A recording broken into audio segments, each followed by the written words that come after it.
আসসালামু আলাইকুম সকল মুসলমান ভাইদের কাছে আমার একটা রিকোয়েস্ট, এই ভিডিওটা ফুল দেখবেন। আর আমি আল্লাহর পবিত্র কোরআন নিয়ে কথা বলবো, তো আপনারা সবাই দেখবেন। তো আজকে ভিডিও বানানোর উদ্দেশ্যটা হয়েছে, এই আল্লাহর পবিত্র মসজিদ ঘরটা তো দেখতেই পাচ্ছেন, একদম বেড়ার মতো। কোনটাতে এই সমাজের মানুষের উন্নত নাই, টাকা টুকে নাই, সেই একেবারে গরিব অঞ্চল।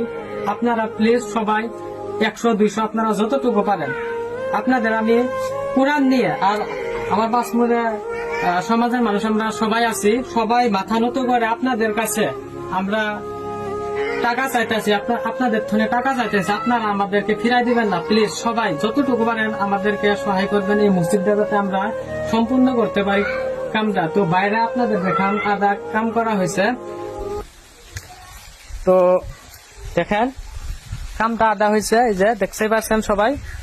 তো আপনাদেরকে আমি ধরে পা ধরে রিকোয়েস্ট করতেছি, মসজিদের কারণে আমরা কি বলবো, আমরা তো দুর্ভিক্ষ, আমরা এখন পয়সা করে নাই দিবার পাইতাছি না, আপনাদের কাছে সহায় সাহায্য চাইতাছি আমরা। এইটাই আমার অনুরোধ আর কি, আমরা 2-4 পয়সা দিয়ে সহায় সাহায্য করবেন। তো আপনারা শুনতে পারলেন। তো প্লিজ সবাই আপনারা টাকা দিয়ে যদি হেল্প করতে পারেন, ভিডিওটা শেয়ার করবেন।